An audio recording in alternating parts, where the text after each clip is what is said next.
अभी इस टाइम पे मैं स्टडी में समथिंग इज़ एवरेज हूँ, not be like upper level हूँ, बट लाइक मैंने लाइफ में इतने सारे प्रॉब्लम्स को फेस किया है। लाइक मैं स्कूल टाइमिंग से ज़्यादा बेस्ट नहीं रही पढ़ाई में।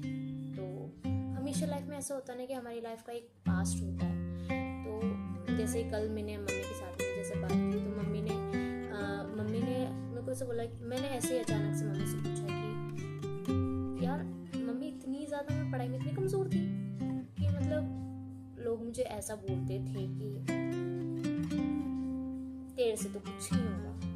लाइक बोला ही है बहुत सारे लोगों ने ऐसा मेरे को कि तेरे से तो कुछ नहीं होने वाला, तू कुछ नहीं करेगी लाइफ में। तो ऐसे समथिंग मैंने ऐसे मम्मी से बोला, तो मम्मी ने बोला हाँ तू ऐसे ही थी पढ़ने में, बिल्कुल मतलब टीचर्स भी ऐसे बोलते थे और लोग भी ऐसे बोलते थे। तो आई नो, फिर मुझे याद आया कि हाँ बचपन से जब से मैंने स्कूल स्टार्ट किया तब से कई सारे ऐसे फेस रहे हैं मेरी लाइफ में कि जहाँ पर मैं बिल्कुल एकदम इंट्रोवर्ट और कुछ नहीं बोलने वाली और स्कूल में सबसे 0 लेवल वाली स्टूडेंट रही हूँ, जो शायद बिल्कुल भी अच्छी नहीं थी। उसके बाद में समझ अभी तो चेंज है, समथिंग कुछ चेंजेस हुए हैं खुदा की दया से, क्योंकि ऐसा होता है ना कि लाइफ में कुछ ऐसी चीज़ें होती हैं जो हमारी लाइफ में हमारी लाइफ को चेंज करने के लिए होती है।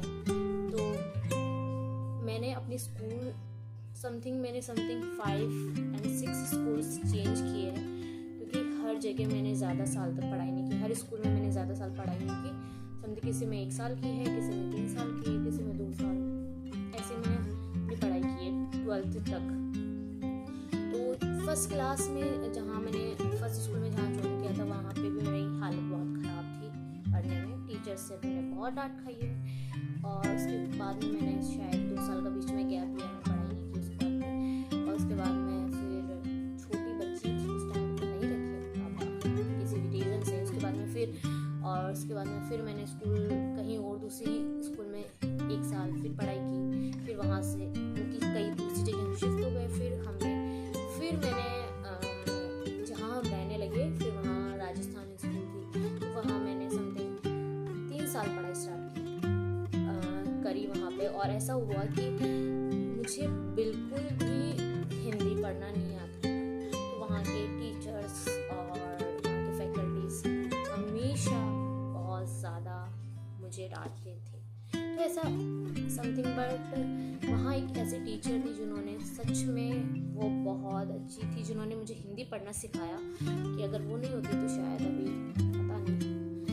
बट फिर भी 3 साल तक जितने भी वहाँ बच्चे थे 2nd क्लास से लेकर उन्होंने 4th क्लास तक हमें एक्स्ट्रा क्लासेस, एक्स्ट्रा मतलब जब हमारी असेंबली होती थी उस टाइम पे वो हमें एक्स्ट्रा में रोक के हमें हिंदी पढ़ाती थी।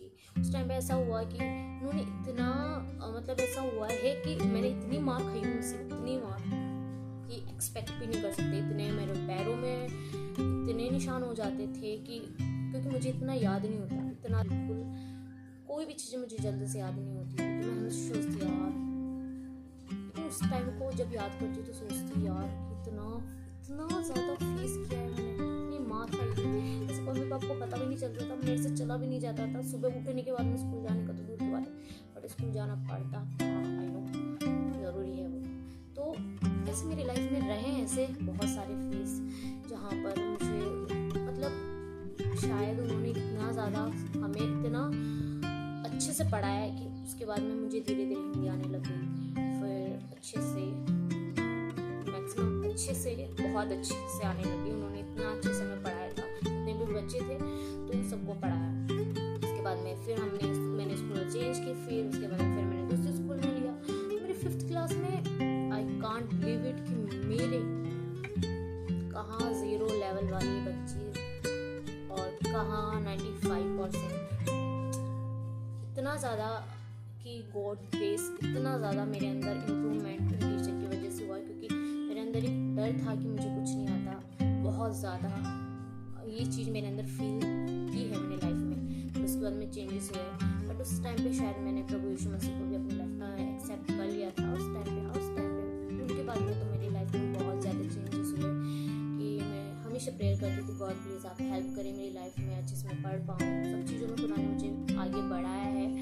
और अभी तो उसके बाद बाद में तो फिर मेरा लेवल ठीक ही था, नहीं हुआ कि कम नहीं हुआ, फिर उसके बाद में ठीक था। बट ऐसा होता नहीं कि हमारी लाइफ में कई ऐसी चीज़ें होती हैं जिनको लेकर हम ऐसे निराश होते हैं कि यार मैं नहीं कर सकता। बट ये लाइफ में ज़रूरी है। अगर आपकी लाइफ में अगर ऐसी लाइफ में प्रॉब्लम्स नहीं आएगी तो आप सीखोगे कैसे। और कभी कभी ऐसा होता है ना कि यार मैं नहीं कर सकता, नहीं आप कर सकते हो लाइफ में। अगर आपकी लाइफ में अगर आपने कोई गोल रखा है, आपकी लाइफ में अगर आपने सोच रखा है कि हाँ यार कोई बात नहीं, ये अभी थोड़ा टफ टाइम चल रहा है, एक ना एक दिन चेंज हो जाएगा। वैसे ही सच में खुदा आपकी लाइफ में काम करता है, क्योंकि बिना आप गॉड के आप लाइफ में कुछ नहीं कर सकते। खुदा ने मेरी लाइफ में सच में बहुत ज़्यादा चेंजेस किए। उसके बाद में मैं स्टडी में अच्छी हूँ, उसके बाद में मैंने कॉलेज भी की है, मेरा फाइनल भी हो गया है। तो आई एम सो ग्रेटफुल कि अच्छा हुआ है मैंने बीकॉम कर लिया है। तो ये चीज़ मेरे लिए बहुत थैंकफुल है कि खुदा हमारे जीवन में कहीं ना कहीं टफ टाइम रखता है ताकि हम उन चीज़ों से सीख सकें।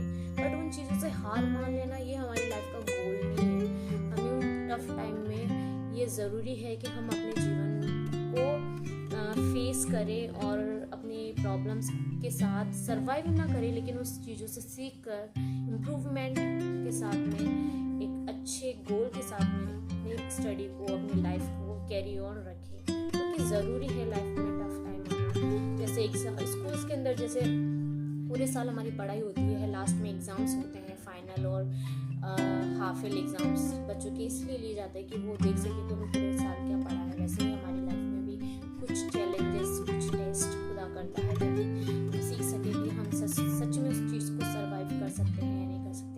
लाइफ में आते हैं टफ टाइम, कभी अप्स एंड डाउन्स हमारी लाइफ में चलते रहते हैं। बट ये ज़रूरी है कि हम उस चीज़ को फेस करें, उस चीज़ में स्टेबल रहें और हमेशा याद रखें कि हर इंसान के अंदर एक स्ट्रेंथ छिपी होती है जो शायद उसे पता नहीं होता। वो टफ टाइम आने के बाद में जब वो निकल के उस चीज़ से बाहर आता है तब उसे पता चलता है कि यार रियली मैं नहीं कर सकता था, लेकिन शायद मैंने कर लिया है। तो ये लाइफ में ज़रूरी है कि हम स्टे रहें इस चीज़ के लिए और वेट करें कि एक दिन बेस्ट होगा। So thank you so much.